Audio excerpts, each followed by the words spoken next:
estão inseridas. Então, eu agradeço por esse momento de reforçar a solidariedade no contexto tão adverso para o nosso país e para o nosso planeta, né? O que eu combinei com o Helder, para tratar com vocês aqui, é trazer para vocês, principalmente aqueles que não tiverem contato ainda com a discussão da curricularização, os antecedentes que levaram à construção dessa regulamentação e quais são os impactos e desafios das nossas instituições de ensino superior, no caso, públicas, né? Como disse o Helder, eu fui presidente do ForProex, na região sudeste, depois em âmbito nacional, e nesse momento a gente trabalhou a construção dessa diretriz que determina a curricularização. Mas a extensão universitária, ela tem um arcabouço que ela supera, ou ele é mais ampliado que a própria resolução do MEC, que é de 18 de 2018, 18 de dezembro de 2018. A gente tem o arcabouço jurídico da extensão universitária na própria Constituição Federal de 88, no artigo 207, lá já está expresso a indissociabilidade entre ensino, pesquisa e extensão.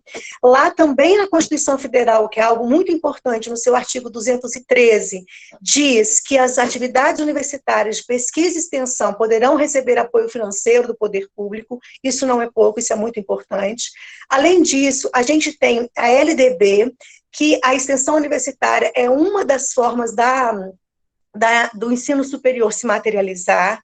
Nós temos também, aí importantíssimo, dois marcos legais muito importantes, que em dois momentos diferentes, mas o mesmo marco, que é a LDB, né?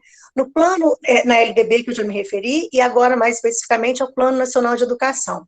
A gente tem um Plano Nacional de Educação de 2001 a 2010, onde a extensão universitária já aparece, de forma mais ampliada, dizendo que a extensão, ela aqui, né, na meta 7, 21 e 22, em síntese, diz que a extensão, ela é uma das formas de elevar-se o padrão de qualidade do ensino superior. Aqui também é vista a extensão como uma forma de atender à educação continuada de adultos.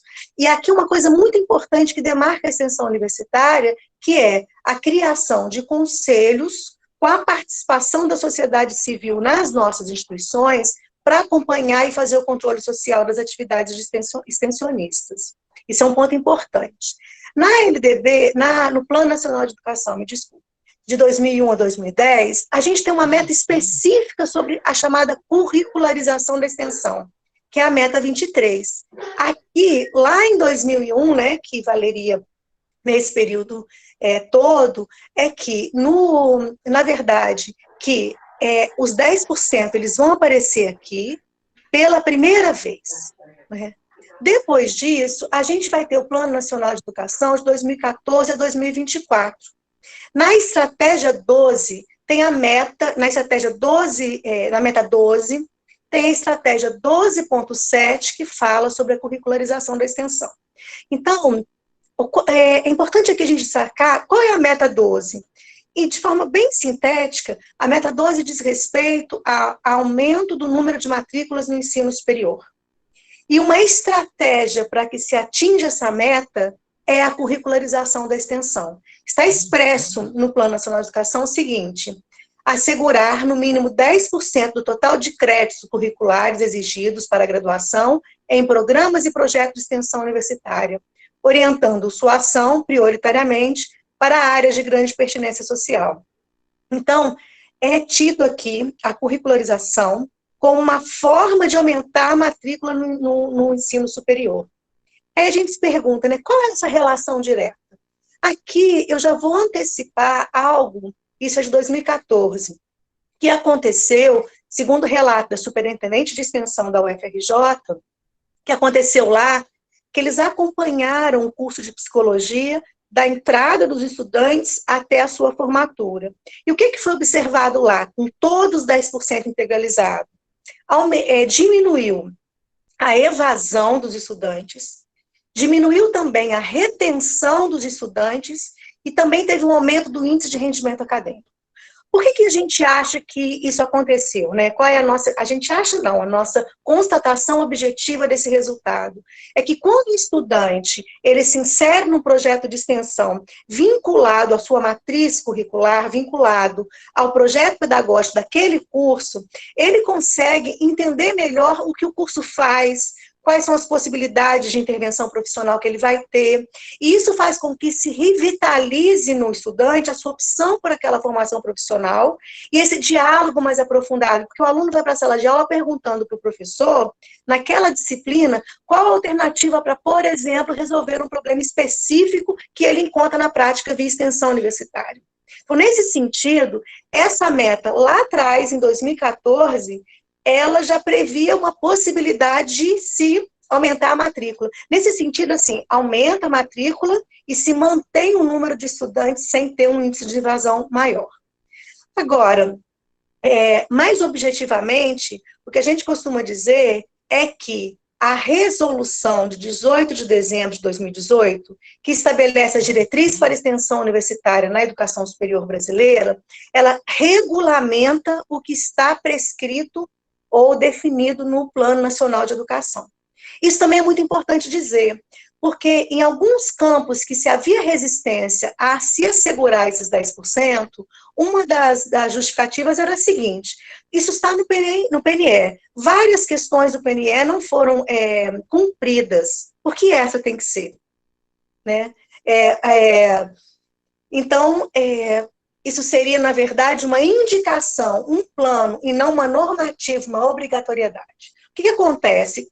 Em 2018, a gente tem, na prática, a materialidade de uma regulamentação, de uma resolução que advém do Conselho Nacional de Educação, que foi homologada pelo ministro da Educação à época, do governo Temer, que regulamenta e indica e obriga que as instituições de ensino superior, públicas e privadas, comunitárias, elas atentem para esse fato de que é preciso cumprir 10%.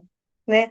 Agora, uma coisa muito importante que tem que ser colocada ali, aqui agora para vocês, né, que eu acho que não se trata aqui de ficar convencendo as pessoas a fazer extensão, porque eu acho que não é o caso, mas que nos motive, que nos dá ânimo para cumprir essa regulamentação, é que para além dessa formalidade de 10%, o resultado dessa indicação traz mudanças substantivas para a população brasileira e para a formação dos nossos estudantes.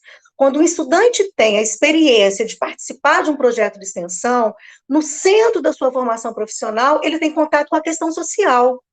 Ele tem contato com todas as mazelas, com todas as faltas de direito nas mais diferentes áreas, seja no campo da educação, da saúde, da habitação. Ele vai ter, então, a possibilidade de, no seu processo formativo, dar respostas para essa questão. E uma coisa muito importante também, que tem a ver com algo que eu falarei mais adiante, muitas vezes os nossos estudantes que estão nas nossas instituições passam por esses mesmos problemas da falta de acesso a. Ao fazer isso, tentar trabalhar com os projetos de extensão para superar essa condição social, ele também ressignifica a sua própria vida e a vida da comunidade onde ele está inserido. Guardem esse ponto de mudança de vida da comunidade onde esse estudante está inserido, porque eu penso que tem a ver com a iniciativa que cada instituição nossa tem que estabelecer para cumprir os 10%. Então, na verdade, esse processo de construção da resolução que levou à curricularização, ele é antigo. Mais do que antigo, ele é histórico. Quando a gente fala em história, a gente fala de sujeitos, cenários, protagonistas, lutas, correlações de força. Esse processo histórico levou à construção dessa regulamentação. Para vocês terem uma ideia, nós temos, no âmbito das universidades federais, né, o FORPROEX, que é o fórum, né, que vai reunir as instituições federais de ensino superior, onde tem vários institutos federais que fazem parte do FORPROEX. Apesar de vocês também terem o FORPROEST, que une somente os institutos federais. A base de princípios da resolução, que foi aprovada pelo Conselho Nacional e homologada pelo MEC, é o Plano Nacional de Extensão Universitária. Isso é muito importante dizer, porque essa conceituação de extensão é que vai dar norte, ou sul, se vocês preferirem, para o que nós faremos com relação à curricularização da extensão.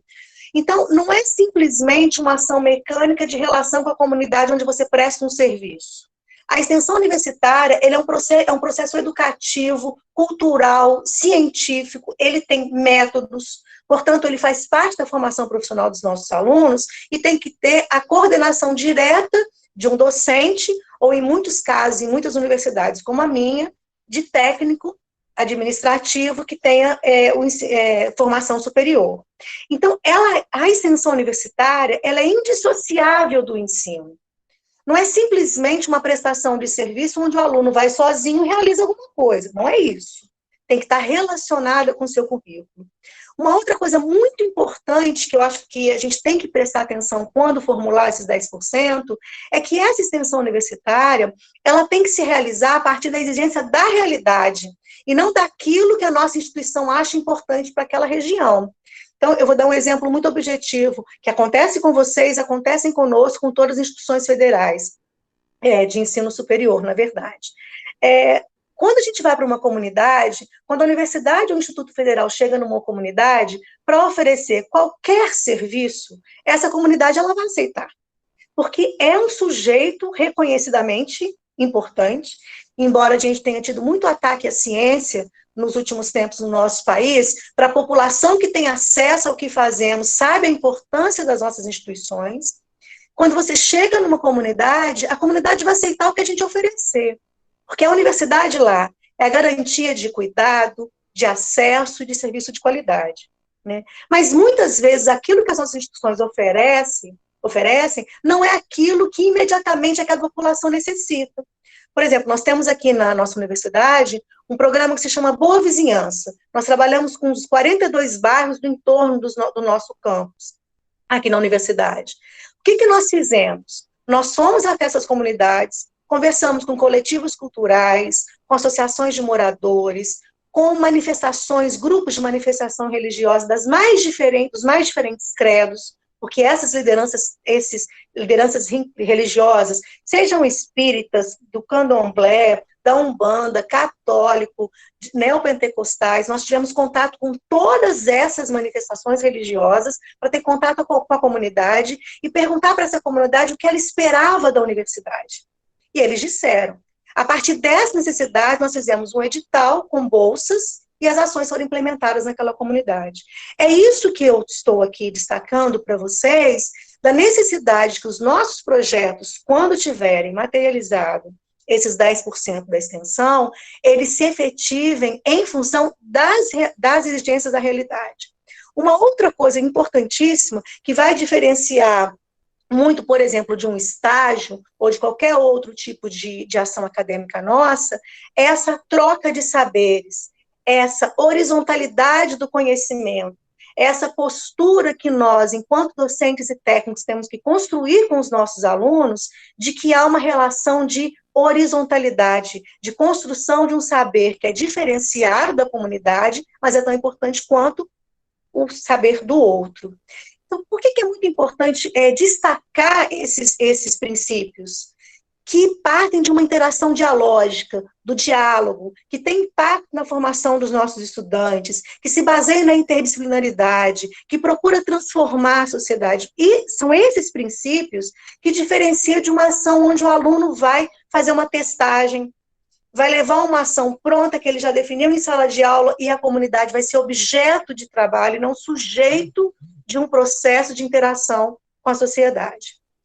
Esses princípios, eles devem estar presentes nas ações de extensão dos 10%. Porque se a gente não fizer isso, nós vamos estar simplesmente cumprindo a lei sem cumprir os princípios.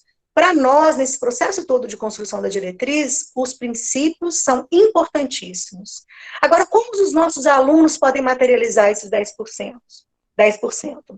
Bom, no Plano Nacional de Extensão, a gente tem 5 modalidades que são possíveis. Programa, projeto, curso, evento e prestação de serviço. São essas modalidades que estão presentes lá na resolução de 18 de 2018, né? Agora, em quais áreas temáticas elas podem ser executadas? Na área de comunicação, cultura, direitos humanos e justiça, educação, meio ambiente, saúde, tecnologia, produção e trabalho. Essas áreas temáticas é que vão, então, concentrar as nossas atividades com sub-áreas. Aqui eu faço um parênteses. Você já tem essa resolução, o Helder me passou, e lá está quais são as áreas divididas até por subtemas, né? Isso é muito importante porque os professores podem se localizar para realizar essas ações de extensão.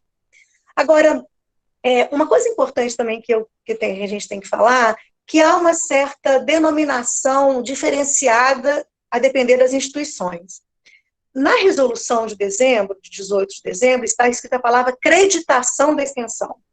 Nós aqui, e várias outras instituições, nós utilizamos a palavra de curricularização da extensão. Por que a gente está falando isso? Porque, especificamente no meu caso aqui na UFJF, nós não trabalhamos com a questão de créditos, e sim horas. Então, não se fala em creditação porque a gente não tem crédito, portanto, é curricularização.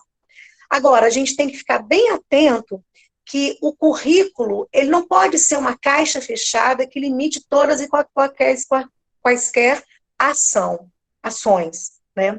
O currículo, ele tem que ser composto de tal forma que os seus componentes garantam a realização das ações com esses princípios que eu falei aqui. Então, primeiro ponto, creditação ou curricularização, a gente está falando da mesma coisa. A gente está falando em componentes curriculares para que a gente implemente esses 10%. Agora, uma coisa importante que também cabe falar aqui para vocês é que, pela resolução, a extensão universitária ela vai ser parte integrante da matriz curricular e da organização da pesquisa. Isso é importante falar, porque hoje, o nosso estudante, como todos vocês sabem, eles participam dos projetos de extensão por livre e espontânea vontade, e muitas vezes quando há bolsa. Né? Não há uma obrigatoriedade para que ele participe desse processo extensionista. Agora, a gente vai ter que, então, criar oportunidades no currículo para que esse estudante cumpra todo o processo pedagógico que ele vai ter que passar de formação profissional. Então, na verdade, vocês têm que pensar em formas de garantir ao aluno que, quando ele se matricule, ele vai cumprir os 10%. Ele não vai ter que ficar o tempo todo procurando na instituição onde a gente está trabalhando, possibilidades de executar os 10%. Isso é um ponto importante. E aí já traz uma questão que eu já quero adiantar aqui para vocês. Em muitas universidades, é possível que todos os seus estudantes participem de projetos e programas e consigam cumprir os 10% da extensão. Então, num curso ele vai ter que fazer, por exemplo, curso de medicina, 6.000 horas, ele tem que fazer 600 horas de extensão. Em alguns casos, em alguns poucos casos, na minha opinião, é possível, sim, participar de projetos, em outros não. Então, só para vocês terem ideia, eu vou dar um exemplo, nosso próprio exemplo, que para manifestar não algo maravilhoso que fazemos, mas uma dificuldade que temos. Né, que temos que mudar esse quadro. Nós temos aqui na nossa universidade aproximadamente 580 projetos e programas de extensão. Nós temos, nossa instituição, ela possui 20.000 estudantes. Desses 20.000 estudantes, 10% estão vinculados a projetos e programas de extensão. Quando a gente adota os 10%, os programas e projetos de extensão não são suficientes para garantir que todos os estudantes tenham todas as horas de extensão.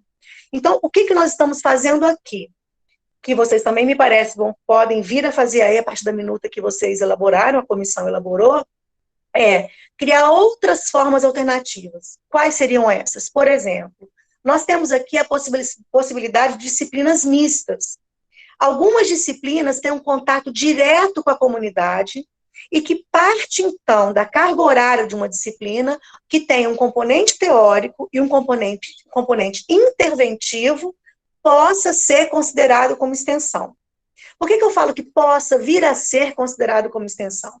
porque nós temos que garantir aqueles princípios. Então, eu vou dar 2 disciplinas.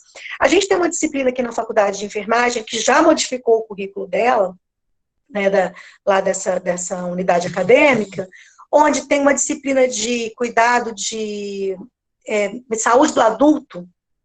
Parte dessa disciplina que é teórica, e quando eles vão a campo, nas unidades básicas de saúde, nos hospitais, trabalharem com esse segmento geracional, baseado nos princípios que nós temos, essas atividades são consideradas extensão. Agora, como eu disse para vocês, na resolução está falando muito claramente em quais modalidades podem ser executadas. Lá não fala de disciplina. Então, o que nós fazemos aqui? Essa modalidade de disciplina mista, ela é aprovada no Conselho de Graduação, toda a estrutura da disciplina no Conselho de Graduação, e essa parte que se refere à ação extensionista, ela é registrada na Pró-Reitoria de Extensão, que avalia se aquela disciplina cumpre de fato os princípios da extensão universitária. Isso é muito importante. Agora, eu vou levantar para vocês alguns pontos da resolução que a gente tem que tomar bastante cuidado ao atendê-los, porque tem algumas dificuldades na sua implementação.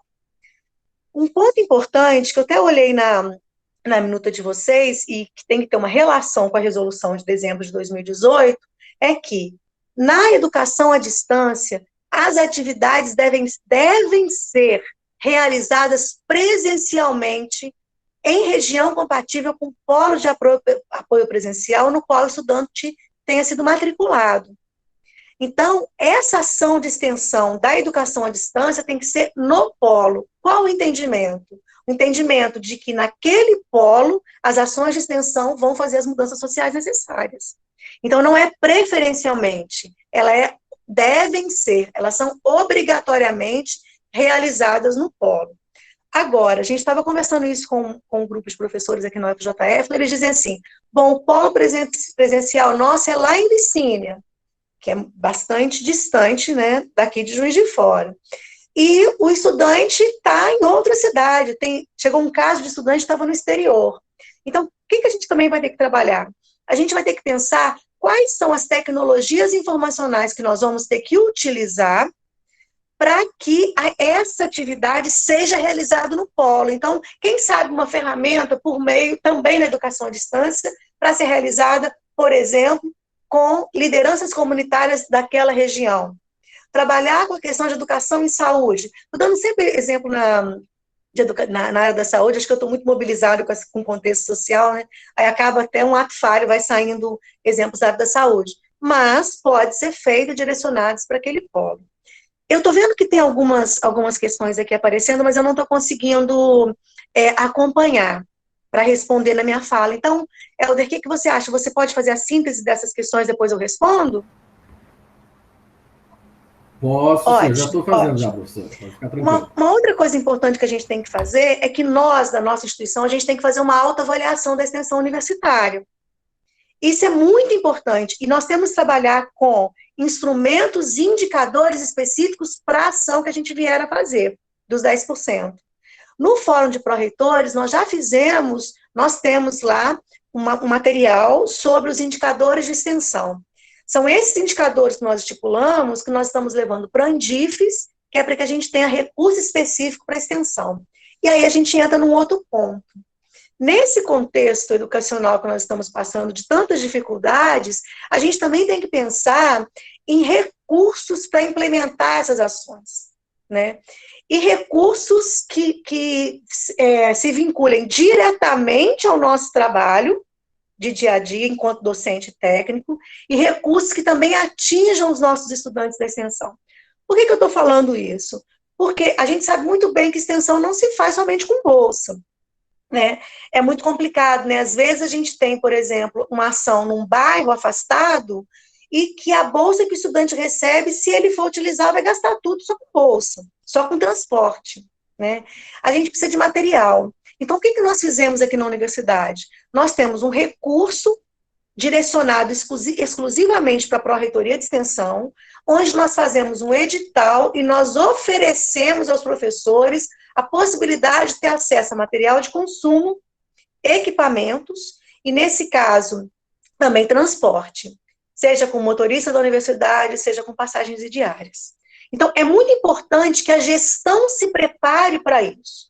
Nós estamos fazendo esse tipo de iniciativa aqui, porque a gente sabe que é importante. Uma outra coisa também muito importante é que agora, como eu disse para vocês, o estudante que se matricula no curso, ele tem que ter as oportunidades garantidas de acesso ao cumprimento desses 10%.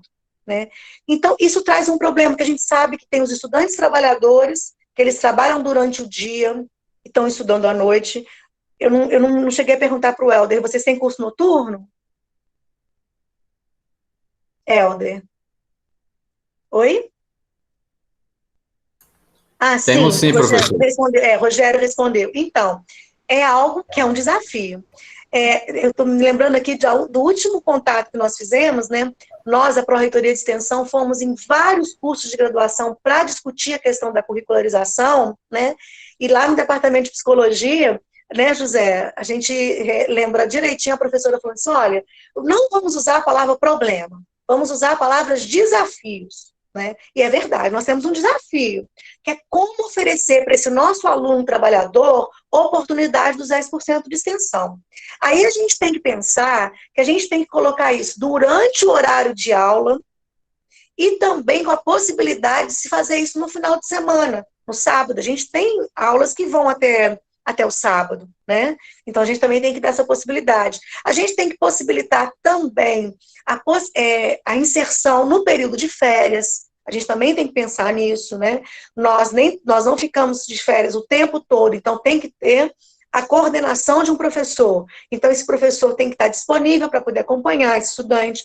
Então, o estudante trabalhador, a gente tem que pensar no estudante que é beneficiado da política de assistência estudantil, né, que recebe, por exemplo, auxílio transporte, auxílio alimentação, ele já tem um gasto para se locomover à tua universidade. Como é que vai ser, então, para ele participar de outras possibilidades de extensão, por exemplo, em bairros afastados, né? Até pouco tempo eu coordenei um projeto que era praticamente em outro município. E, às vezes, eu levava os estudantes para a gente fazer no meu próprio automóvel, né? Meu próprio carro, para poder fazer a ação de extensão. Como é que a gente vai fazer isso? Tem alternativas. O que nós estamos fazendo aqui na universidade? Um georreferenciamento da extensão. Já que todos os nossos estudantes terão que fazer a extensão, o que nós fizemos? Nós mapeamos todos os projetos de extensão em desenvolvimento no mapa de Juiz de Fora e de Governador Valadares, né, que nós também temos um campus avançado lá em Governador Valadares. E aí, o estudante, quando ele se matricular, ele vai ver onde tem projeto de extensão e é ali que ele se matricula, e muitas vezes da sua própria residência. Aí eu vou falar aquilo que eu disse para vocês lá no início. O contato com a questão social pode se dar no território onde ele mora. Ele vai mudar pode trazer melhorias para a sua própria casa, ali no território que ele mora, pela via da sua formação universitária. Então, o georreferenciamento da extensão é algo muito importante. E aí entra um outro ponto que também é importantíssimo, a chamada interdisciplinaridade. O que a gente vai ter que, assim, ter bastante segurança em afirmar? A curricularização da extensão não é uma tarefa individual e solitária de cada unidade acadêmica de cada curso. A curricularização da extensão é uma atribuição e uma tarefa da instituição, né? E é muito importante todos terem certeza de que essa premissa é importantíssima, porque não é possível que apenas um curso consiga dar todas as oportunidades de extensão que o estudante precisa. Então, quando eu digo para vocês que o estudante, vamos supor, um estudante de engenharia, que mora num bairro X, e lá tem um projeto de extensão do direito, mas se for um projeto institucional, esse projeto ele pode ter um número de disciplina, por exemplo, ou como projeto ou como disciplina mista, e esse aluno da engenharia, caso esse professor do direito queira, ele abre vaga para esse estudante da engenharia participar. Portanto, parte dos 10% desse aluno da engenharia pode ser cumprida num projeto que tem uma coordenação da Faculdade de Direito. Então, por exemplo, um projeto da Faculdade de Direito pode trabalhar com regularização fundiária. Para trabalhar com regularização fundiária, com uso campeão, é necessário, por exemplo, a atuação do engenheiro, de um arquiteto. Então, esses bolsistas, eles podem participar. Vamos colocar um desafio que surge aí. Eu vou falar para vocês um desafio que foi colocado pelo curso de psicologia, nesse mesmo caso. Eles dizem o seguinte: como eu vou colocar um aluno num projeto de extensão para ser coordenado por outro professor que não é da área de formação originária? E a questão ética?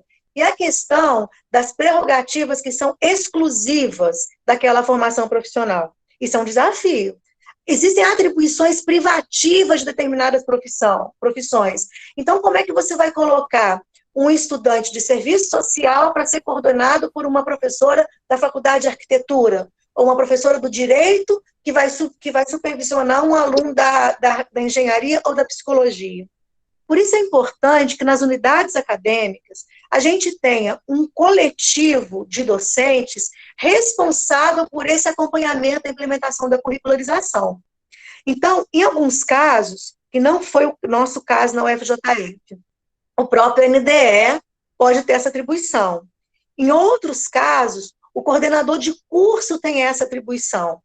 No nosso caso, nós criamos uma comissão na nossa minuta, dentro da unidade acadêmica, que vai fazer esse acompanhamento.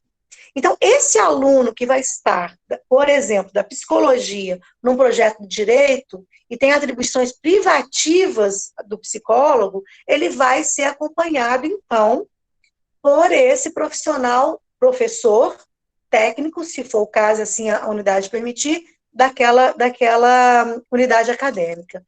Então, esse é um outro ponto que é importante colocar.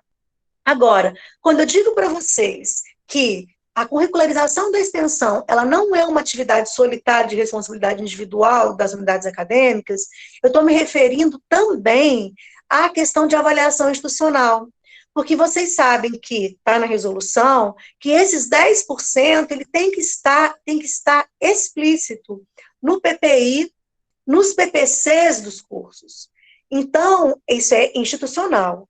E o próprio INEP, para fins de abertura, credenciamento e recredenciamento dos cursos, também vão se atentar ao fato de que os 10% estão sendo cumpridos. Daí se coloca como algo que é da instituição e não somente do próprio curso. Me encaminhando para o final dessa minha apresentação e para abrir para a nossa conversa, eu queria colocar uma coisa muito importante para vocês, né?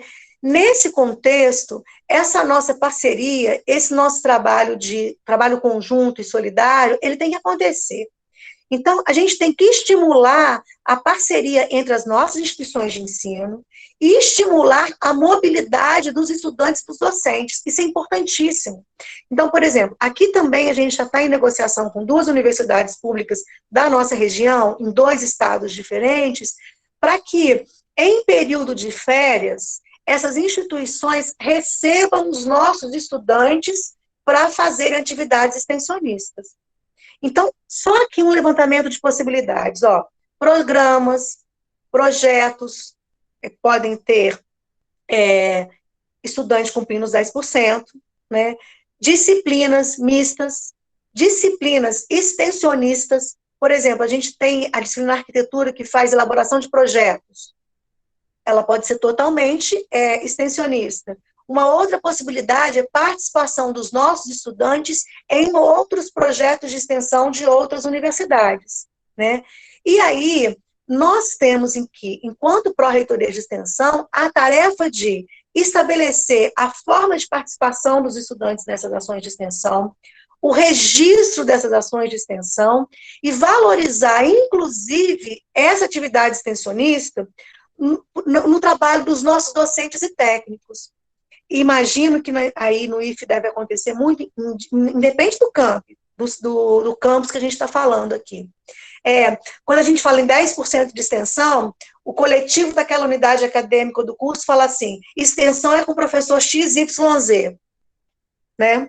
É como se, a partir de agora, os 10% tem que ser cumprido pelo professor XYZ, que tem uma trajetória na extensão universitária, né? E aí a gente tem que desmontar esse tipo de compreensão.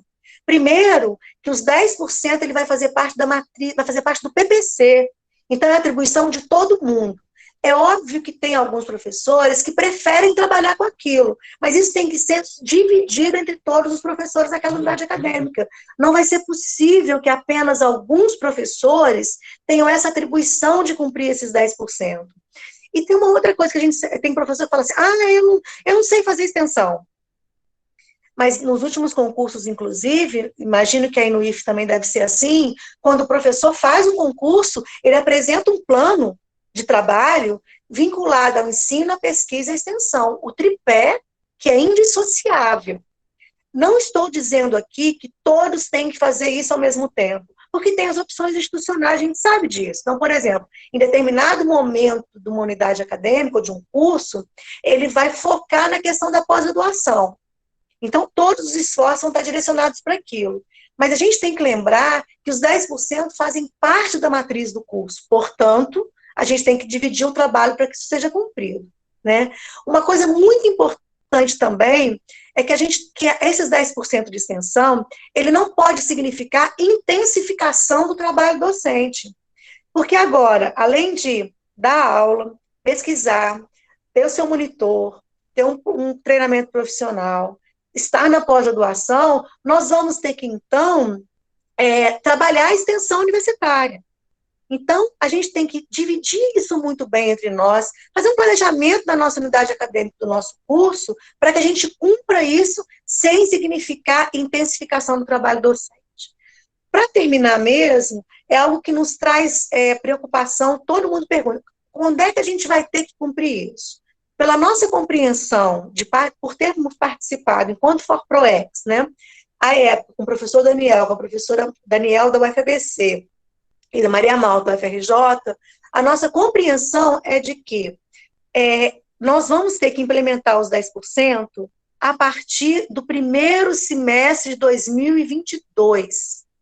Porque, pensam bem, está escrito lá na resolução, as instituições de ensino superior têm um prazo de até 3 anos a contar da data de publicação da resolução. Se ela foi publicada em 18 de 2018, então, 3 anos, 18 de 2021. Então, o curso que entrar em primeiro semestre de 22 já tem que estar com todo o seu processo reformulado.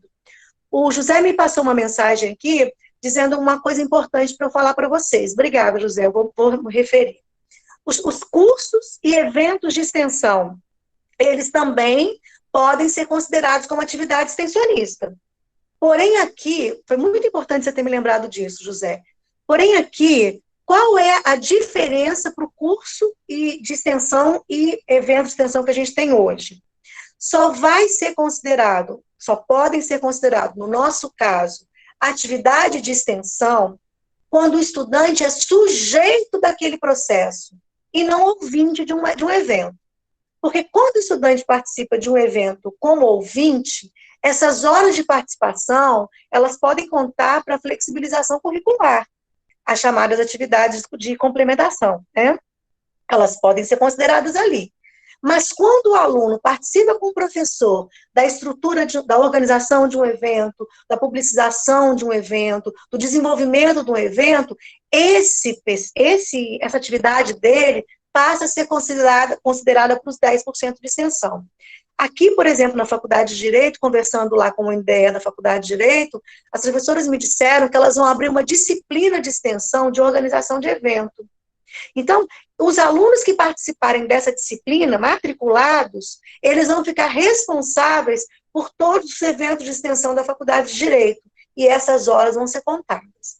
Então, gente, o que a gente tem que sempre falar aqui é uma palavra que é muito cara para todos e todas nós, nesse contexto político que a gente está vivendo hoje. Uma palavra que é caríssima para todos nós, docentes e técnicos e estudantes, que é a palavra autonomia. A autonomia significa que nós, à luz da resolução, nós vamos criar condições para que ela se materialize, para que ela seja cumprida, mas para que essa resolução considere as especificidades de cada instituição. Então, vocês podem fazer da forma que vocês acharem melhor. Vai ser o quê? 80% dessas horas, né? 80, vamos supor, que ele tenha que fazer, como é o caso da medicina, 600 horas. 480 horas, 80% serão oferecidas para o estudante no currículo. Os outros 20%, 120, ele vai ter que ter iniciativa de procurar na universidade formas de contemplar, de preencher esses 20% que faltam, seja através da organização de evento, seja a participação em projetos de extensão. O que a gente não pode esquecer, não é que nós vamos fazer uma tutela do nosso aluno para ele fazer um percurso formativo que a gente indique. Não é isso que eu estou dizendo, que a autonomia é muito importante, mas nós temos que oferecer possibilidades dele ter acesso a essa atividade sem procurar por si mesmo, porque quando ele se matricula, ele tem que cumprir os 10% da extensão. Então, eu penso que, de forma geral, era isso que eu queria trazer para vocês. Agora a gente abre e, na medida do possível, eu vou respondendo para vocês, a partir da experiência da UFJF e desse compilado de experiências que eu fiz enquanto presidente do Fórum de Pró-Reitores. Então, é isso, Helder. Muito obrigado, professora, por essa sua primeira manifestação. E agora, pessoal, nós vamos dar início aí aos nossos questionamentos e debate. Eu passo a palavra para o professor Rui, nosso pró-reitor de extensão. Rui, com você. Gente, bom dia a todos, bom dia, Helder, bom dia, professora Ana Lívia. Hoje nós estamos aí no segundo momento, professora, e nós temos aí quase 130 convidados, então nós, embora o Helder... Muito bom. Muito bom, né? Não, excelente. Pois muito bom. Hoje, embora o Helder já agradeceu a senhora, eu não me custa agradecer mais uma vez, em nome da professora Débora, pela gentileza em você ter cedido aí parte do seu tempo para estar aqui dividindo conosco as suas experiências e suas práticas no que se diz respeito à curricularização da extensão. Eu anotei aqui 3 frases que a senhora comentou que vão balizar um questionamento que eu vou fazer. A primeira delas se chama curricularização da extensão, né, uma tarefa individual, né, ou seja, não é só do curso, mas sim da instituição. Uhum. A segunda dela foi que o trabalho tem que ser conjunto, solidário. E o terceiro, a parceria entre as instituições de ensino, ela deve acontecer. E o ano passado, especificamente no final de novembro, nós ainda não tínhamos tomado posse, mas nós fizemos questão, eu e a professora Débora, de participar do ForProeste da região sudeste, que aconteceu no final de novembro em Uberlândia, né? E naquela ocasião eu fiquei fiquei muito surpreso que, dentre todos os institutos federais da região sudeste, o IFTM era o único presente, né? Ou seja, naquele momento, nós até ficamos um pouco receosos em estar participando, porque todos os demais eram representantes de universidades federais. Então, assim, a pergunta é, como desenvolver essas atividades, né, de forma conjunta, na prática, se no local onde se pensa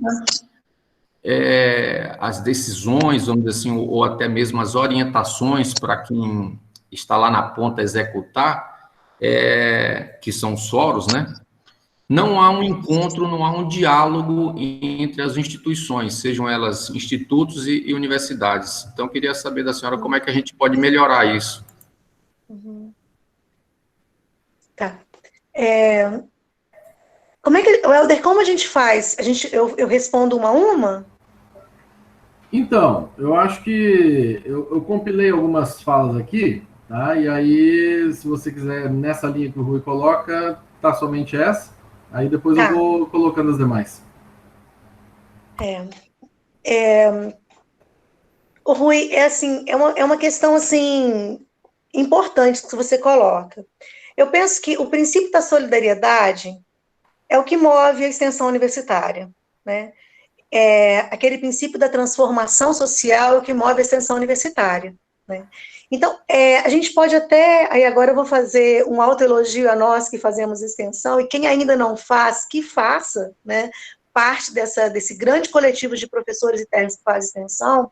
O que nos move para além, considerando a importância da formação para os nossos estudantes, e um tripé que forma as nossas instituições, para além disso, o que nos move à toa é a transformação social, é chegar numa comunidade, e uma comunidade tem acesso à saúde, a direito reprodutivo, a habitação de qualidade. Então, esse desejo de mudança, de transformação, é que move esse coletivo que se envolve com a extensão.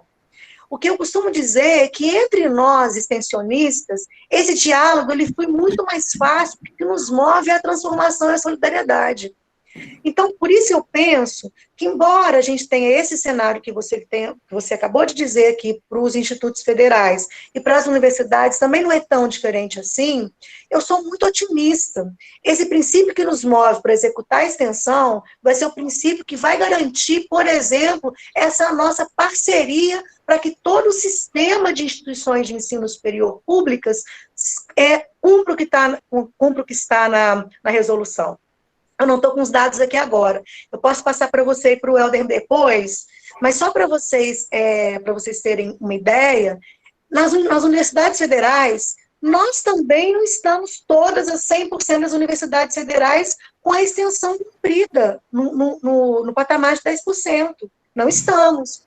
Nós, se não me engano, quase 70% das nossas instituições, salvo engano, elas estão nesse momento de formulação da minuta e debate nas unidades acadêmicas. Então, assim, é um processo que a gente está desenvolvendo, que eu penso que até 2021 a gente vai conseguir implementar da melhor forma possível. Mas, assim, eu sou muito otimista, sabe? Adoro a parceria, adoro um trabalho conjunto, e eu não sou a única. Nós que estamos aqui, vários de vocês que estão aqui nessa sala conversando comigo, sabem disso, que o que nos move é essa parceria, não é essa concorrência, né? Nós trabalhamos com essa noção de solidariedade, então eu sou muito otimista. Eu acho que a gente vai avançar. Mas, por outro lado, eu penso que você diz uma coisa importante, né? A participação nos nossos fóruns, ela é fundamental. Fundamental. Por quê? O MEC, se bem que nós tentamos ser recebidos agora nos últimos tempos, a gente não consegue, é difícil esse diálogo, né? Quando eu era pró-reitor, presidente do Fórum de Pró-Reitores de Extensão, à época era um outro secretário de ensino superior, que não é esse hoje, eu tentei por várias vezes dialogar com ele para falar das nossas questões da extensão, e a gente não conseguiu. Né? Mas, de qualquer forma, são esses fóruns que são os sujeitos coletivos, institucionais, que nos representam a todos. Então, a participação nos nossos fóruns, no meu caso, no ForProEx, é fundamental para que a gente consiga, por exemplo, garantir que esses 10% sejam cumpridos. E eu vou dizer mais, se a gente não tiver política direcionada para isso, a gente também não vai conseguir, porque de onde vai sair recurso? E a gente sabe, por exemplo, que o principal programa de extensão que o governo brasileiro tinha, né, era que a gente tinha no ForProEx, como é que é o nome do olha só, não é falho não, gente. Eu estou falando isso porque já acabou há tanto tempo, né, que era aquele programa que o MEC tinha de apoio à extensão universitária, ele acabou. A gente tinha também nas FAPs, nas fundações de apoio à pesquisa dos estados, programas que vinculavam a extensão da pesquisa. A gente não tem isso mais em Minas. Então, esses fóruns, além desse nosso esforço nas nossas instituições, nós, enquanto gestores, Rui, a gente tem que participar desses fóruns, porque são nesses fóruns que a política vai ser construída. Porque o secretário de Ensino Superior, ele não vai receber o Rui pró-reitor do Instituto Federal, mas ele vai receber o presidente do ForProEx ou do ForProEx. Então, essa via política institucional também tem que ser procurada. Helder? Bom, professora, obrigado, vamos lá. Eu fiz alguns agrupamentos de perguntas, agradeço aos colegas que têm colocado os questionamentos ali, estão citando alguns aí, o Tony, o Elson, a Aliciane, Kátia, Márcio, Ulisses. Vocês podem seguir continuando essa colocação ali, nós vamos abrir uma questão aqui que foi questionamento de mais de uma pessoa. A Aliciane, ela coloca uma questão importante, que é a questão das licenciaturas, certo? É uma preocupação que vários colegas também já manifestaram, a Kátia de Paracatu também coloca essa questão, juntando com o fato dos cursos noturnos, onde algumas licenciaturas, como por exemplo em Paracatu, que eu trabalhei lá, eu conheço essa realidade, nós tínhamos matemática e a maior parte dos alunos trabalham até mesmo sábado, então acho que juntando as duas questões aí, como que a senhora veria possibilidades, exemplos para possíveis atividades que envolvessem a curricularização nessas licenciaturas que já tem uma carga horária tão fragmentada, 10% para isso, tantas horas para isso, perfeito? Então, a senhora pode explanar melhor aí essa questão. Não, isso aí foi um ponto que eu poderia ter falado também, que é importantíssimo. Quem está trabalhando com as licenciaturas hoje tem mais um desafio a cumprir, Eu não sei como é que está isso aí no Instituto Federal. Vocês já fizeram a reforma de todas as licenciaturas? Vocês já tem um projeto institucional de reforma das licenciaturas? Nós estamos trabalhando nisso agora, inclusive saiu uma comissão para trabalhar com essa questão, uma comissão central, professor. Então, porque é um problema, aí eu usando a palavra errada, José? É um desafio imenso, Porque tem todas as normativas de cumprimento de horas para formar o PPC de uma licenciatura. Então, eu não sou da área das licenciaturas, eu estou trabalhando isso diretamente com a Pró-Reitoria de Graduação. A gente tem na nossa instituição uma coordenação das licenciaturas, foi feita toda uma reforma, foi feito todo um planejamento, e a gente estava com dificuldades para cumprir os 10% da extensão. Porque tem aquelas horas de estágio, são 400 horas de estágio, se não me engano. Isso. E tem uma outra questão, tem as horas de estágio e tem as horas de prática, não é isso? De prática docente. Então, o que acontece? O que nós temos visto aqui é que a gente vai ter que ter bastante atenção para que a gente não faça uma superposição de atividades e a gente dê nomes diferentes para a mesma coisa. Porque aqui não se trata da gente simplesmente falar que uma atividade é extensão para cumprir a lei. Não é isso. A gente não quer aqui simplesmente fingir que a gente está cumprindo uma legislação. A gente quer que os nossos estudantes façam extensão mesmo. Então, a gente fala assim, bom, a partir de agora, na nossa instituição, as 400 horas de estágio, se tiver atividade ou a comunidade, vai ser considerada extensão. Não é assim. A atividade de estágio, ela tem uma legislação própria, portanto, ela tem que cumprir a legislação própria. O que vier fora disso é que a gente vai tratar como atividade extensionista. Eu vi na minuta de vocês me corrijam se eu estiver errada, que me parece que tem uma possibilidade de até 10% de atividade de estágio ser considerada extensão. A gente tem trabalhado aqui que estágio não é extensão. Estágio tem legislação própria. A gente sabe, por exemplo, vou dar um exemplo bastante bem expresso, assim, claro, atividades de estágio, ela, por exemplo, quando o aluno vai se inserir no estágio, ele tem uma série de disciplinas anteriores que ele tem que cumprir para poder ir para campo. Ele tem que ter um supervisor acadêmico e um supervisor de campo, assim? Por exemplo, no caso do serviço social, que é a minha unidade de origem, tem que ter fundamentos do serviço social, tem que ter ética e ética profissional. Só depois disso que o aluno vai fazer estágio. A extensão não é assim.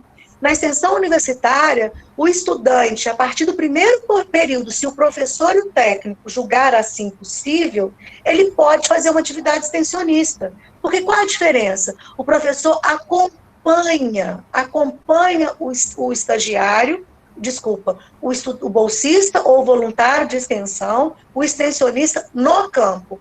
Quando eu digo acompanha, não é ficar 100% das horas com o estudante no campo de extensão, não é isso. Mas ele acompanha no campo de extensão, ele faz a orientação, e ele pode ser a partir do primeiro período. Então, só para começar, alguém escreveu aqui alguma coisa, que é isso mesmo. A gente tem usado essa palavra assim, estágio a estágio, extensão a extensão.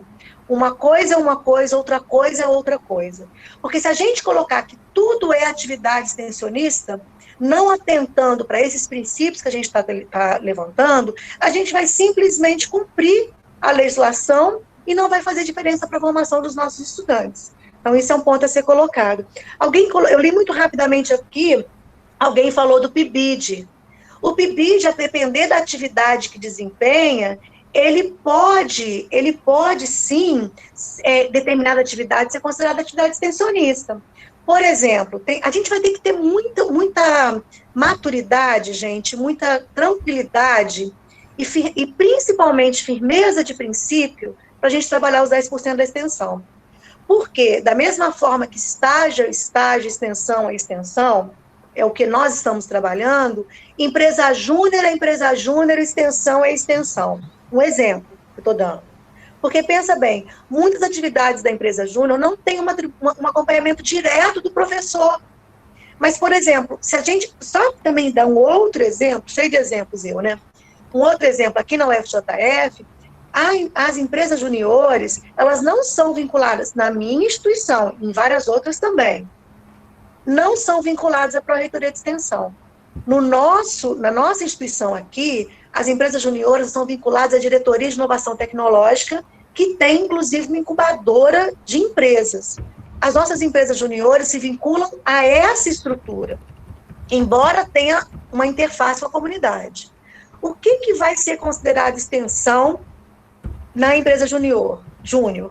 Quando aquela atividade tiver uma relação direta com a comunidade e ela for acompanhada totalmente por um docente. Isso é muito importante ser considerado. Por exemplo, nós temos aqui, na UFJF, o curso de administração de empresas e o curso de ciências contábeis, que eles trabalham com empresa júnior. A maior parte da atividade extensionista dele é de empresa júnior. Então, a gente vai considerar parte dessa atividade como atividade extensionista, né? Então, é ter muita calma para a gente não ficar afoito em cumprir a lei e abrir mão dos princípios. Agora, assim, para colocar mais um desafio, eu não estou trazendo solução para ninguém, estou fazendo uma troca com vocês. Um professor da Faculdade de Educação, ele estava conversando comigo um dia desses, dizendo o seguinte, que as práticas dos estudantes das licenciaturas, elas se dão nas escolas. Então, o aluno já faz as 400 horas, né, se eu não estiver enganada, vocês possam, me corrigem aí mentalmente, ou então escreve aqui, está certo ou está errado. Mas as 400 horas previstas para cumprir a licenciatura de estágio, ainda tem a questão das práticas, né. Um professor estava me dizendo que se a gente colocar mais 10% do total... obrigada, Kátia, estou certo, então tá bom. Se a gente colocar mais 10% de atividade extensionista, vai ser impossível. Por quê? Não vai ter nem em Juiz de Fora, por exemplo, espaço para os estudantes terem essa prática extensionista. A gente também vai ter que mudar um pouco, gente, essa concepção do que é atividade extensionista. Não é para a gente ficar só dentro da escola. Então, no caso das licenciaturas, quando se trabalhar com matemática, você não vai trabalhar só a questão da extensão dentro da escola. Não estou dizendo que vocês fazem isso e nem nós fazemos aqui no FJF, mas assim, um exemplo extremo. A gente tem que pensar outras possibilidades de atender essa atividade extensionista. Então, acho que é isso. São desafios que a gente vai ter que pensar, a gente vai ter que implementar. Isso é uma coisa, eu não sei se passou pela cabeça de alguém, mas eu vou falar porque pode ajudar em algum momento, né? Esses 10% da extensão, ele não é além do que o currículo possui. Ele está inscrito no currículo. Então, se o currículo tem 6 mil horas, 4 mil horas, se o currículo tem 4 mil horas, significa que 400 horas serão de extensão. Então, não é 4 mil mais 400, não. É 4 mil menos 400. Então, são 3.600 mais 400 horas de extensão cumprindo, fechando esses 100%. Isso é muito importante de falar, porque talvez vocês vão ter alguns problemas, todos nós tivemos, principalmente com os pesquisadores, que eles dizem o seguinte, mas a minha disciplina é importantíssima, eu dou metodologia, como é que eu vou dar 10% da minha disciplina em atividade extensionista? É impossível. Não é toda disciplina, por exemplo, que pode se transformar em extensão. Por exemplo, uma metodologia de pesquisa, você trabalha com fundamentos da pesquisa e métodos, como é que você vai colocar nessa disciplina ali uma atividade de extensão? Realmente fica complicado. Agora, se você tiver uma disciplina, por exemplo, metodologia 1, metodologia 2, aquele projeto de pesquisa que é resultado do aprendizado da metodologia 1, ele pode se transformar numa ação de extensão. E aí eu volto para a primeira coisa que eu falei quando a gente começou a conversar, a relevância social.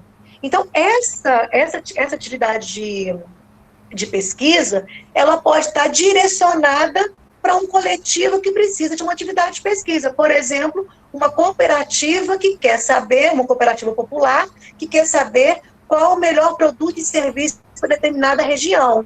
Então, aí se tem a aplicabilidade do conhecimento na relação com a demanda da sociedade e respeitando o conhecimento do outro. Então, assim, a gente também tem que colocar, né, tudo assim, que as pessoas podem pensar assim, então vamos fazer uma coisa, para que todo mundo trabalhe igual, todas as disciplinas têm que ter 10% de atividade de intervenção extensionista. Não é possível, porque tem disciplinas que são de fundamentos e que não tem como colocar atividade extensionista. Certo, professora. Surge um questionamento aqui que já tinha sido levantado anteriormente, a respeito de uma fala que a senhora fez, né, sobre uma disciplina, né, que estaria ligada à questão de organização de eventos. Né? Uhum. Então, a nossa realidade do Instituto, né, é diferente da universidade, né? Nós temos campi, no IFTM nós somos 9 campi, e nesses campi, além dos nossos cursos técnicos, nós temos os cursos superiores, e são em algumas áreas, né? Dependendo do campi, a realidade ela muda, né? Então, assim, a questão que foi levantada é a seguinte, né? Existe a possibilidade de nós fazermos, né, uma disciplina, seja, digamos, para todos os cursos do campi, né, com uma ementa interdisciplinar, né, e aí trabalhar ela dentro dessa curricularização? Sim, sim. Tranquilo? Pode sim. Eu vou dar um exemplo, é aí que eu penso, sabe? A gente não pode abrir mão dos princípios e do cumprimento da lei.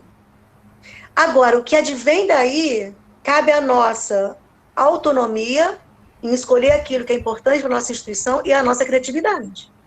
Eu penso que a gente está tendo a oportunidade de criar novas formas pedagógicas muito diferenciadas, isso vai fazer uma mudança muito grande na forma de ensinar e aprender nas nossas instituições.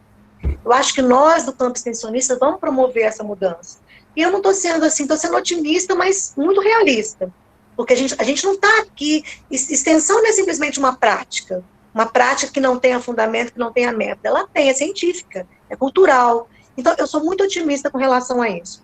Agora, eu vi alguém falando aqui, eu estou tentando ler o que está passando aqui, sobre essa questão de... Alguém falou de uma disciplina integradora, um projeto integrador. Isso. Essa palavra integração, projeto integrador, disciplina, ela é importantíssima, porque aí a gente vai conseguir fazer isso. Só recapitular, o pessoal pergunta o seguinte, se é possível usar um projeto integrador em cada curso. Eu ampliaria, né? Teria a possibilidade de um projeto integrador por campi, onde todos os cursos pudessem participar, como no caso da disciplina, por exemplo, lá de organização de eventos? Pode.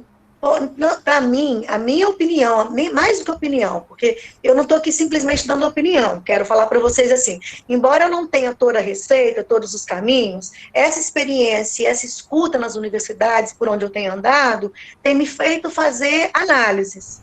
E a minha análise é que isso não só é possível, como é desejável. Aí me responde uma coisa, Helder, quantos estudantes vocês têm no total? No total, o IFTM está na faixa de 10 mil estudantes, só que aí de curso superior, né, nós temos aí, eu não vou lhe mentir, né, com o valor aí, mas na faixa de 3 mil, mais ou menos.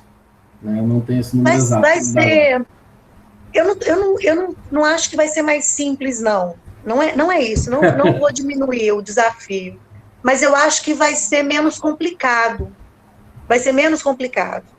Sim. E tem uma outra coisa assim, eu não sei exatamente onde estão os campi de vocês. Não sei quais são os 9 que você falou, né? Sim. Eu não sei. Mas, assim, imagino que são cidades de porte médio para pequeno, não é isso? Isso. Considerando isso, a relação com os sujeitos institucionais e políticos do município é muito mais tranquila. Então, eu acho que talvez vai ser mais simples do que para nós, vocês terem esse acesso para poder construir esses projetos, né? Agora, eu vou dar um exemplo para vocês aqui. José vai me lembrando aqui. A UFRJ, ela tem, por exemplo, assim, a Faculdade de Educação Física lá.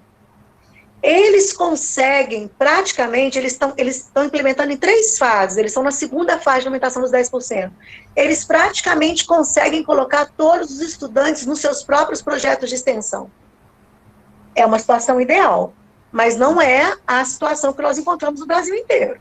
Então, por exemplo, no primeiro momento, numa disciplina extensionista, eles entendem o que é extensão, eles trabalham esses princípios da extensão e eles conhecem os projetos de extensão da própria faculdade. E depois eles passam para um segundo momento, onde eles podem conhecer projetos, desculpa, é o contrário. No primeiro momento, eles conhecem projetos de extensão da universidade inteira. Então, os estudantes, eles vão andando pela universidade. Então, eles fazem observação do que é feito de extensão, e num segundo momento eles vão para os projetos de extensão da própria faculdade. E eles fazem, inclusive, registro em vídeo, imagem, e depois eles apresentam um projeto, uma ação dentro dos projetos de extensão existentes. Então, o que eu estou colocando assim? Quando a gente tem um projeto de extensão, coordenado por um professor com uma equipe pequena, agora a gente vai ter vários estudantes trabalhando naquela equipe. Há um aumento, uma capilaridade muito maior, uma dimensão muito maior, quando novos estudantes entram para aquele projeto. Aí que eu estou falando, tem que tomar cuidado com a intensificação do trabalho docente, porque ele vai ter que orientar os seus estudantes e de outros cursos. E aí, um outro ponto que eu também não falei, Rui e Helder, que nós, enquanto gestores, a gente tem que ficar muito atento para a questão do registro. Por exemplo, quando você vai fazer, eu não sei como é que chama o pessoal de TI aí do IFTM, mas aqui a gente tem o CGCO, é Centro de Gestão do Conhecimento Acadêmico, e a CEDARA, que é a Coordenação de Registro Acadêmico. Aí é o DETIC, isso. O DETIC aí e o CEDARA daqui, e o CGCO, mais o CEDARA, a gente tem que trabalhar muito juntos com eles, porque são eles que vão dar as soluções no campo do sistema para que, Diretoria de Tecnologia da Informação, isso, eles que vão dar a solução no sistema para que os nossos docentes possam fazer o registro daquela ação de extensão. E aí eu vou falar uma coisa antes que eu me esqueça, tá? Que é muito importante. É o seguinte: em várias universidades, inclusive na minha, os técnicos de ensino superior, eles podem coordenar projeto de extensão. Aqui na minha universidade, é possível coordenar projeto de extensão, mas há que se ter na equipe um docente. Por que a gente faz essa exigência? Porque a extensão, ela é uma atividade acadêmica vinculada ao PPC com um objetivo. E quem faz o debate de todo o PPC são os docentes, são os departamentos. Portanto, esse professor, ele garante essa dimensão acadêmica.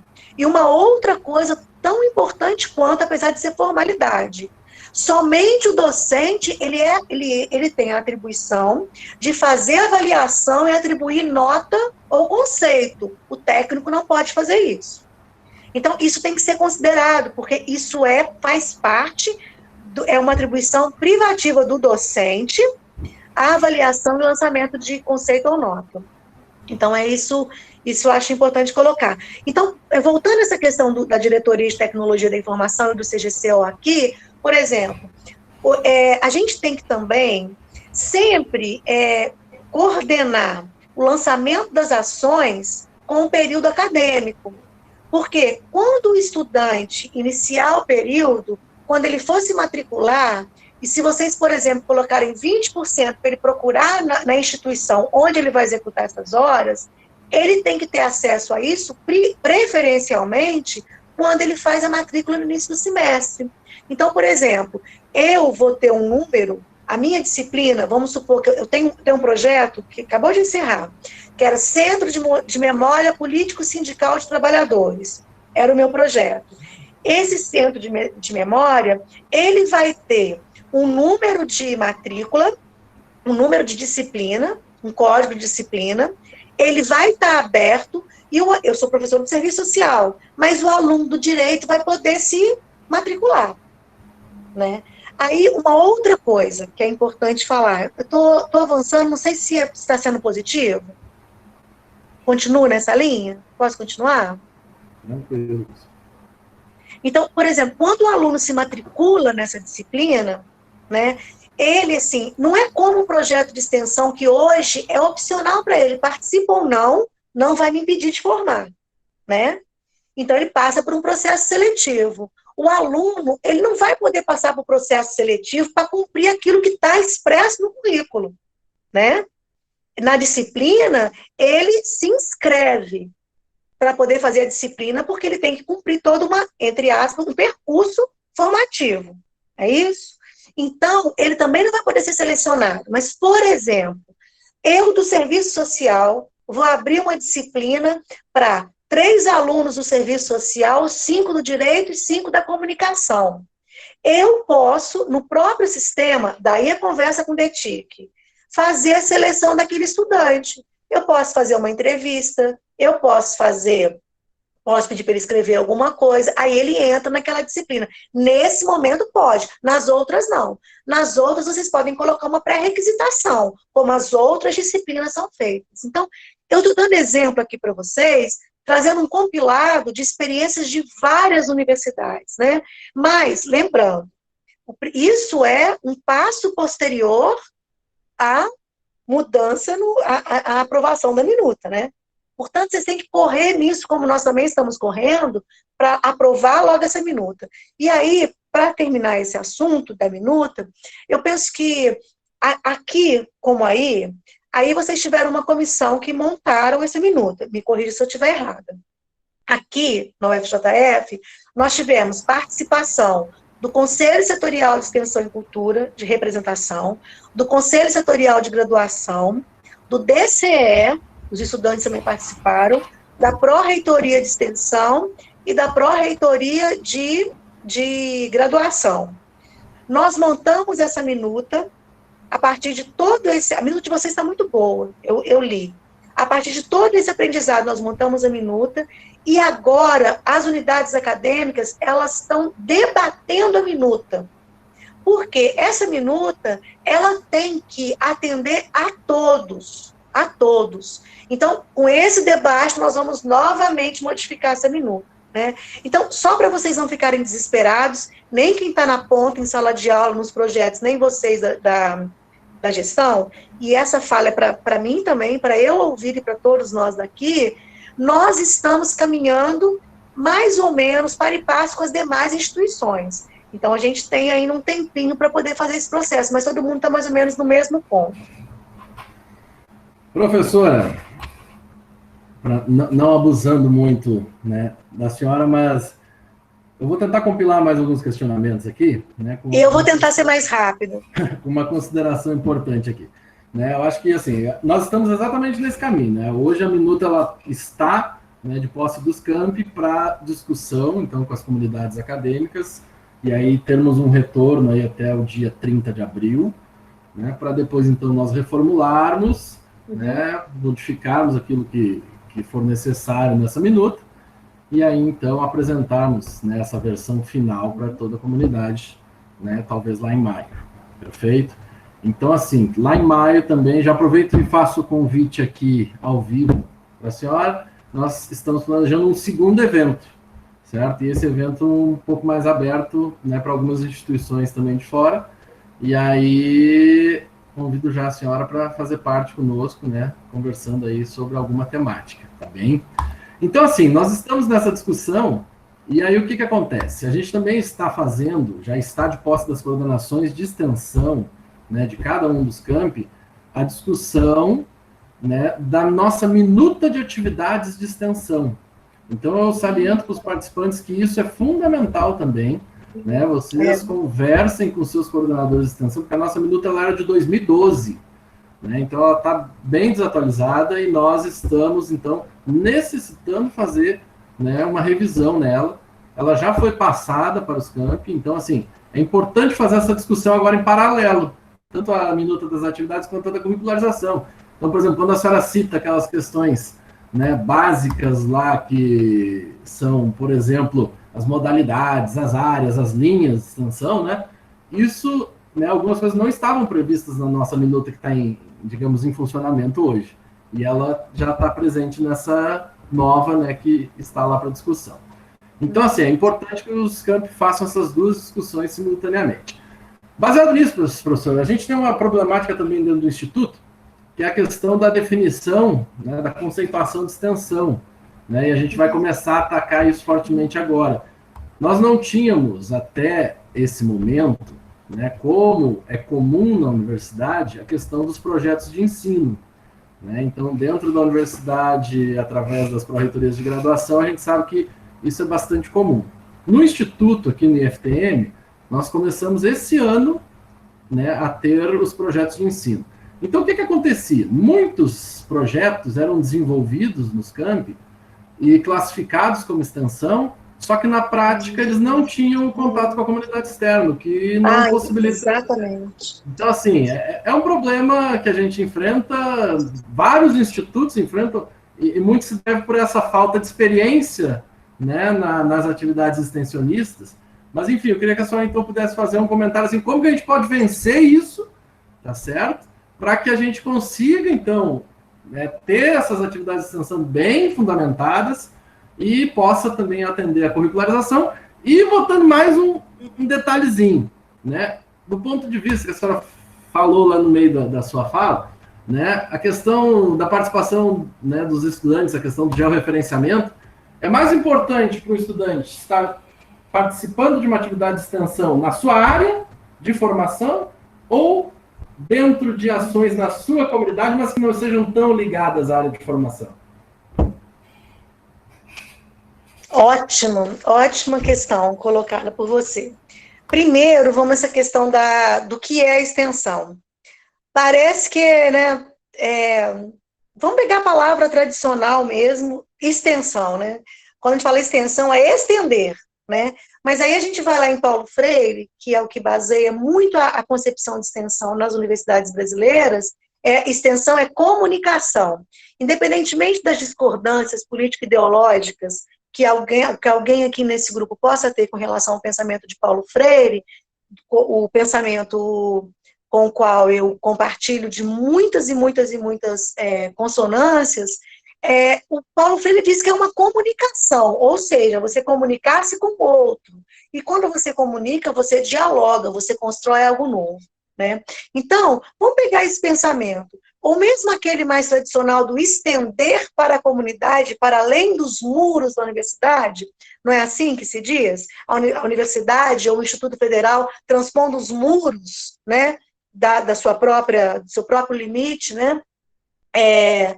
Então, é básico. Extensão, estender-se ou comunicar-se significa com o outro para aquele que está fora da nossa instituição de ensino. Então, falar que extensão é um projeto direcionado para nós mesmos, independentemente se docente, estudante ou técnico, isso não é extensão, né? É muito importante isso ser dito. Eu estou me lembrando aqui agora, gente, eu tive na Federal de Alfenas.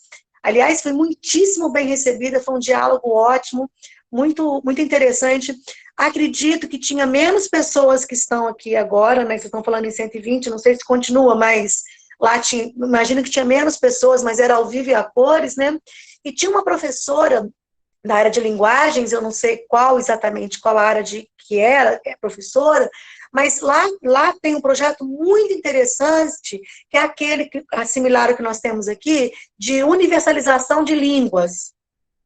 Aqui nós temos um projeto de universalização de línguas, ou seja, o nosso estudante ele faz aula de inglês, francês, alemão, italiano, latim, grego, várias disciplinas, e aí esse projeto direcionado para os estudantes lá era considerado atividade extensionista. Isso é uma atividade extensionista? Não. É uma atividade de ensino importantíssima, da maior relevância, mas ela é direcionada para a formação dos nossos próprios estudantes. A gente fala assim, mas a gente está trabalhando, o nosso estudante, ele é comunidade. Neste momento, ele é parte da instituição. Ele não é comunidade externa. Né? Diferente disso, é o que nós fazemos aqui também com a mesma coisa. Nós temos um programa que se chama Boa Vizinhança Línguas. Nós damos exatamente essas línguas que eu falei agora, italiano, francês, inglês, grego, latim. Nós temos aula de grego e latim, que os nossos estudantes têm, porém é todo direcionado para a comunidade externa. A gente recebe aqui estudantes oriundos da escola pública, preferencialmente, caso e do entorno da universidade. Caso as vagas não sejam todas ocupadas, a gente abre para estudantes para outros bairros e escola pública, e depois disso para as pessoas que quiserem participar. Isso é projeto de extensão. Então, a gente tem que ter bastante claro isso, porque senão tudo que a gente fizer vai falar que é extensão. E aí ia cair no campo religioso, mas é um karma ou um estereótipo, sei lá, que a gente carrega, que tudo aquilo que não é ensino e pesquisa é extensão. Isso não é verdade. Definitivamente isso não é verdade. Extensão é relação com a comunidade externa, com o outro, aquele que não entra na universidade pela via do ensino e da pesquisa. É aquele que não tem acesso nem à formação superior, muitas vezes. Né? E isso tem que ficar muito claro para a gente. Se a gente não definir isso, a gente vai simplesmente cumprir a letra da lei, e em termos de vivência da atividade extensionista, não vai ter nenhum tipo de consequência ou de respaldo para a nossa instituição. Agora, eu anotei aqui, mas agora eu não entendi a minha letra, olha que coisa mais horrível. Mas eu acho que eu estou entendendo, assim. Outra coisa que você falou, importantíssima, né? O que é extensão? Eu estou o tempo inteiro afirmando que a extensão faz parte da formação profissional dos nossos estudantes. Portanto, ela se refere à formação profissional. Aí você me pergunta, então o estudante ele tem que participar apenas da sua área de origem? Isso não é uma discussão pacificada. Entre nós aqui na UFJF, a gente não definiu ainda, né?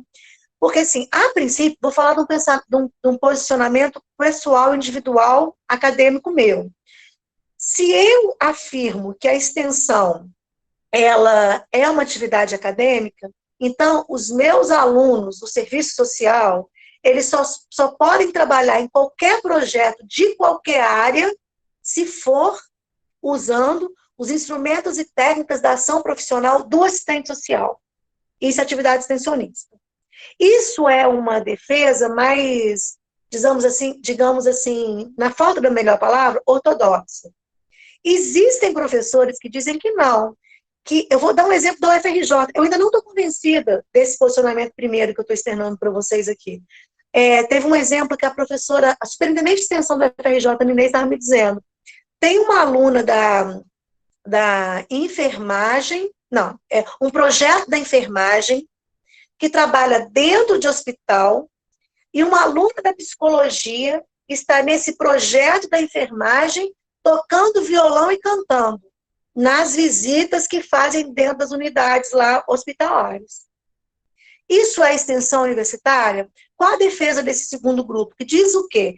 Que o contato que essa estudante da psicologia tem, que não é trabalhando no campo da psicologia, num projeto de extensão, tendo contato com os outros estudantes, com a própria comunidade, isso se caracteriza como uma atividade extensionista que modifica a formação profissional dela. E modifica mesmo, né, gente? Quando ela está nesse campo, ela tem contato com outros cursos, outras perspectivas, outras abordagens, ela se humaniza, e quando ela vai para a psicologia, ela vai fazer essa experiência de vida que a atividade acadêmica extensionista proporcionou. Então, assim, isso é um debate muito, muito profícuo, eu acho, que eu ainda não resolvi aqui, eu mesma, com a equipe, né, José? A gente tem debatido isso, José tem me ajudado a debater isso, a equipe da extensão que tem debatido isso, mas nós não chegamos isso num ponto em comum. Agora, existem outros que dizem uma questão prática. Se a gente não abrir também para esse tipo de iniciativa, não vai resolver. Agora, vocês me permitem, assim, eu não estou vendo nenhum de vocês, assim, né, eu tô com a tela cheia, mas eu vou falar de uma experiência pessoal, que é uma experiência pessoal da minha própria filha, que entrou na universidade há 2 anos, né, e ela, na terceira semana de curso de Direito, na terceira semana ela fez seleção para um projeto de extensão dentro da penitenciária feminina. Quero dizer que eu não sabia, que ela não me contou, que eu não preparei ela foi com a cara e com a coragem, entendeu? Foi lá e fez. Ela passou. Olha só a diferença. Vou dar um exemplo dela para tentar sintetizar o que eu estou dizendo, né? Olha, ela não era estágio, portanto, extensão não era estágio. A atividade que ela foi executar dizia respeito ao campo do direito, eu vou falar qual é, mas ela não foi exigido dela ética, esse fundamento, aquela disciplina. O estágio necessita. Olha a diferença, estágio, extensão, extensão. Pois ela passou nessa seleção. E ela foi para dentro da penitenciária. E ela não tinha nenhum conhecimento do direito, a não ser a vontade de ser advogada e de trabalhar assim como advogada, que é o que ela quer. Qual era uma habilidade que a coordenadora do projeto exigiu dos estudantes? Conhecimento na literatura. A minha filha gosta de livro, gosta de ler, gosta dessas coisas. Ela ia para dentro da penitenciária e ela fazia círculos de leituras com determinada prática do direito lá criminal mais crítico. E ela, por meio da literatura, ela discutia determinados poemas, determinados livros, que as acauteladas liam, e ela fazia o debate. Ela fazia esse debate no campo da literatura, tem a ver com direito? Não. E um outro colega dela, do direito, dos últimos períodos, trabalhava música, ele cantava. Era uma equipe grande. Ao final, aí entrava a questão do direito.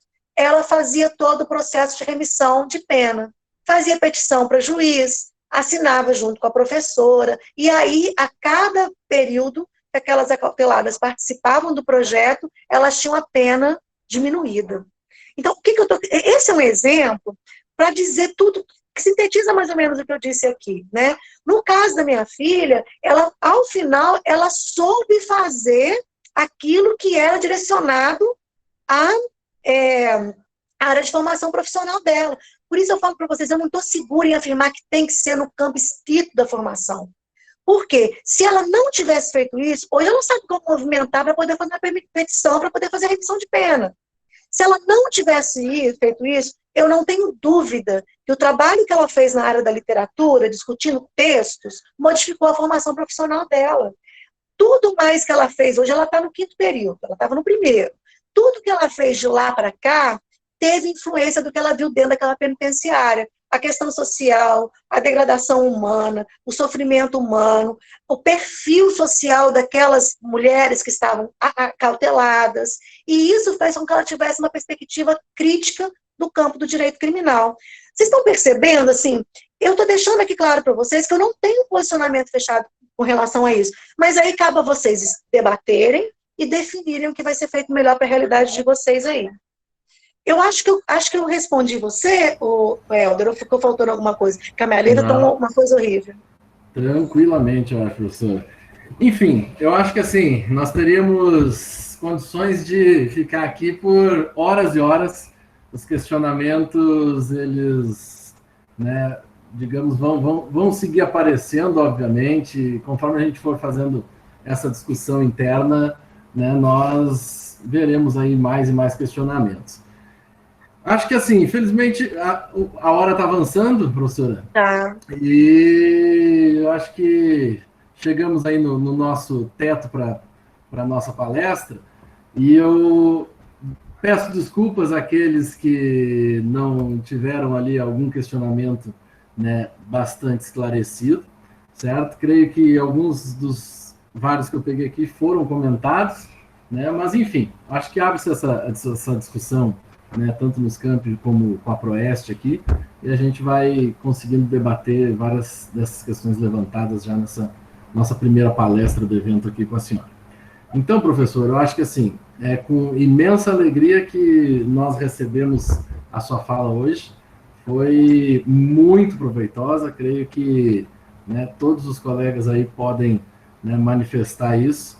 É gratificante, né, ver que nós temos pessoas que têm um comprometimento com a extensão, né, como a senhora, e com certeza, né, teremos aí vários avanços aqui dentro do IFTM a partir dessa nossa conversa aqui, certo? E com certeza teremos outros momentos, né, em um futuro aí próximo. Então, professor, não sei se a senhora gostaria de deixar suas últimas palavras, né? Nós agradecemos sim, demais. Gostaria de agradecer vocês todos, sim, porque, assim, é a primeira vez que eu faço uma palestra por essa via, né? Essa coisa do contato, de ver as pessoas, é minha prática, e eu, pela primeira vez, eu fiz isso, então, assim, obrigada.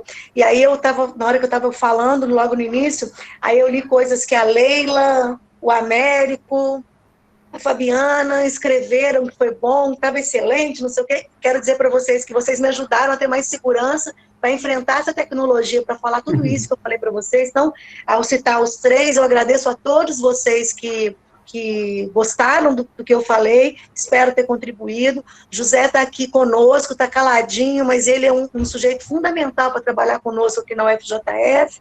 Então, José, obrigado por estar aí também. E agradecer demais a possibilidade de falar para vocês, dizer para vocês que vocês podem contar comigo em outras oportunidades.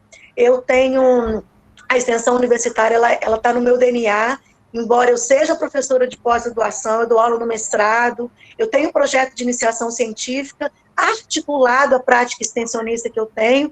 Nesses 23 anos que eu sou professora da Universidade Federal de Juiz de Fora, a minha primeira atividade, após saber quais eram as minhas disciplinas que eu teria que lecionar, eu elaborei um projeto de extensão, na segunda semana eu já estava com atividade de projeto de extensão, então a extensão universitária é que move a minha prática profissional.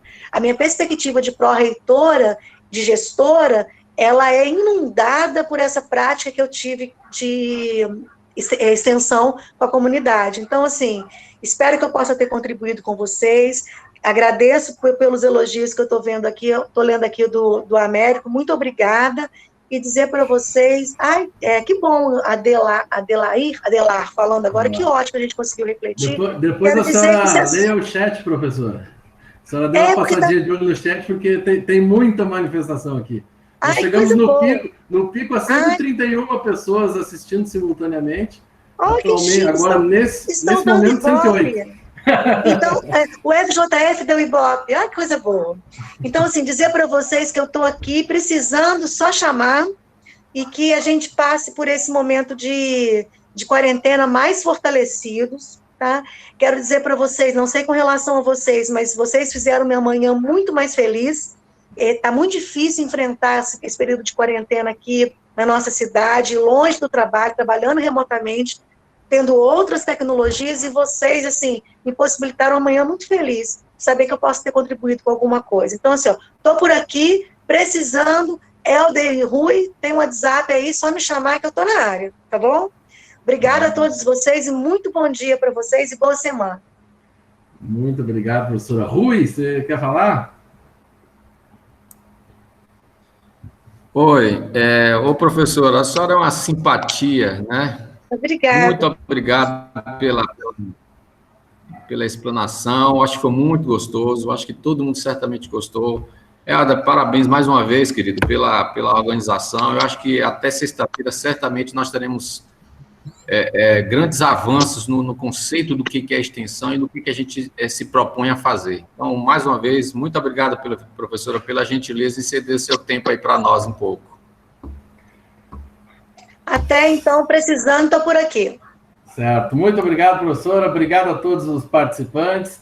Né? Coloquei no chat mais uma vez a lista de presença, pessoal. Seguimos, então, pelo Meet. Eu acho que foi muito proveitosa a nossa manhã, não só ponto de vista da palestra, mas a tecnologia nos ajudou hoje. Então, seguimos pelo Meet, mandarei mais informações via e-mail sobre a palestra amanhã com o professor Helder. E, desde já, então, muito obrigado a todos. Professora, muito obrigado. Até a próxima. Até a próxima.